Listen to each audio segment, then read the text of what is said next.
চাকরি নাই, এই ভাইয়ের পরিবার আছে, ছোট বাচ্চা আছে, ছোট ছোট বাচ্চা নিয়ে তারা কি করে খাবে? ভাতাও নাই, তারপরেও রাজনৈতিক প্রোপাগান্ডার শিকার, রাজনৈতিক অপরাজনীতির শিকার হচ্ছে আমরা। 11 মাসের উপরে হয়ে গেছে, 1 বছর প্রায় হয়ে গেছে। ডাক্তারের কোনো একটা উন্নত চিকিৎসা হয় না। ধরে না, সেই রেকর্ডিং যদি আপনারা চান আপনাদেরকে রেকর্ডিং দিব। আহতদের, সকল আহতদের আমার মনে হয় যে একটাই, আপনি যদি জিজ্ঞেস করেন সবাই বলবে একই সুরে একই কথায় যে ভাই আমাদের চিকিৎসাটা নিশ্চিত করেন। বিভিন্ন দল, বিভিন্ন রাজনৈতিক দল তাদের মানে ফয়দা আমাদেরকে দিয়ে লড়তেছে। কেন? আপনারা বৈষম্য বিরোধী প্যানেল নতুন হইলেন, এখন আমাদের সাথে দেখা করতে আসছেন, আজকে আপনাদেরকে নিয়ে আসছে, 2 দিন পরে আপনারা তাদের দেখা পাবেন না। আমরা কোথায় যাব? আমার 71-এ যেরকম হয়েছিল, এই 24-এ আমাদের বিপ্লবকে নস্যাৎ করার জন্য কতিপয় কিছু দল, কতিপয় কিছু স্বার্থান্বেষী মানুষ এখনো আমাদের পিছনে পড়ে লেগেছে। আমাদের জুলাই প্রোক্লেমেশন নাই কেন ভাই? আমি তো বিকলাঙ্গ হয়ে জন্ম নেই নাই, এই ভাইটা তো বিকলাঙ্গ হয়ে জন্ম নেয় নাই। এ তো দেশের সম্পদ ছিল, এ তো রাষ্ট্রীয় সম্পদ, আমিও তো রাষ্ট্রের সম্পদ। আজকে দেশের জন্য, যে দেশের জন্য আমার ভাইয়েরা চোখ হারাইলো, তাদের বিয়ে পর্যন্ত হচ্ছে না। আমার মতো যুবক, আপনার মেয়ে দিবেন আপনি? আমি রাষ্ট্রের বড় বড় লোকগুলোকে আঙ্গুল দিয়ে দিতে চাই, আপনারা আপনাদের পরিবারে কাউকে দিবেন? তারা কোথায় যাবে? তাদের পুনর্বাসন কেন হচ্ছে না? অতএব আপনাদেরকে বলি, আপনারা মিডিয়ারা আসছেন, আপনারা দেখেন, কথা বলে দেখেন, এই যে সিন্ডিকেট, এই যে হাসপাতালের সিন্ডিকেট, এই যে আমাদেরকে একটা ঝুঁকির ভিতরে রাখা। আগে এই জায়গায় বি ওয়ার্ড এবং এ ওয়ার্ড, এখানে সকল আহতরা চিকিৎসা পেত, সমাজসেবা থেকে বিভিন্ন ধরনের ওষুধপাতিগুলো অন্তত পেত। বিশ্বাস করেন, যারা বাড়িতে পড়ে আছে আনাচে কানাচে, তারা ওষুধ কেনার পর্যন্ত সামর্থ্য রাখে না, কারণ সে বিকলাঙ্গ। আপনি তাকে চাকরি দিবেন?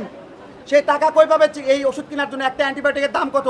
ন্যূনতম একটা অ্যান্টিবায়োটিক আমাদের কাছে যেটা দেওয়া হয় সেটার দাম 35 টাকা। এই 35 টাকার 1 টাকা আমরা কোথায় পাই? অভিযোগগুলো হাসপাতাল কর্তৃপক্ষকে আমরা এটুকু শুধু করছি যে হাসপাতাল কর্তৃপক্ষ আমাদেরকে এখান থেকে সরিয়েছে। তারা বলছে তাদের উপরের নির্দেশ, তারা বলেছে তাদের মন্ত্রণালয়ের নির্দেশ, হোয়াট এভার ইট ইজ, বলে সরিয়েছে। উনি কিছু বলতে চান, ওনাকে বলতে দেন। ওই যে উনি ডক্টর আছেন, এরা পুলিশ প্রশাসন লিয়া কয় মন্ত্রণালয় তো বলছে আমাদের বাগাই দিতে, তখন বাগাই দেওয়া রুগীরা কই যাবে বলেন? তাদের বাবা মা বৃদ্ধ, আমার চাচা আছে বৃদ্ধ মানুষ, এরাই খায় অন্য কারে, এরা কে নিব? এই বাচ্চাটার বয়স 3.5 বছর, এই বাচ্চাটার ব্যবহার কে নিব?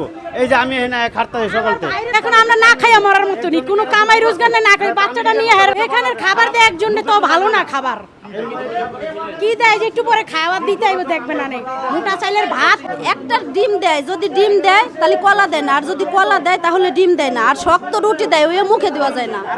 খাবারের যেওয়া নিয়ম করে যে ভাতগুলা ওই মুখে তো তোলাই যায় না, আর তরকারির তো কথাই নেই।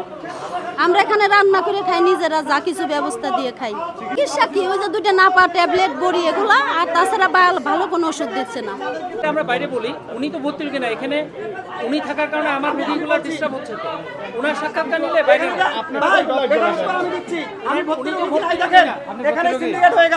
আমি ভর্তি রোগী ছিলাম, আপনাদেরকে যেটা এর আগেও বলেছিলাম, আমি সহ আমার ভাইয়েরা তারা বলেছিল যে ঈদের সময় বাড়িতে যান, আমাদেরকে রিলিজ নিয়ে ঈদে বাড়িতে যাওয়া হয়েছিল। আসার পরে যখন বলছে যে আপনারা ভর্তি নিব আমরা, আবার আসবেন, আসার পরে যখন তাদের কাছে যাই, তারা আমাদের ভর্তি না নাই, পুলিশ নিয়ে আসছে, র্যাব নিয়ে আসছে, বিডিআর নিয়ে আসছে, নিয়ে এসে আমাদেরকে ঘাট ধাক্কা দিয়ে পর্যন্ত বের করে দিচ্ছে। এটা করে জিজ্ঞেস করেন। আপনাদের এই অভিযোগগুলো এত অভিযোগ কেন আপনাদের একটু বলবেন? যখন আমরা কথা বলবো, যখন আমরা বলবো, উনি বলবে না। আপাতত উনি তো ভর্তি রোগী না, আপনি একটু বলেন, আপনি বলেন এই অভিযোগগুলো সব বলবো আমরা, বলবো আমরা জায়গা মতো যে বলবো, বলাবাজি করতেছে।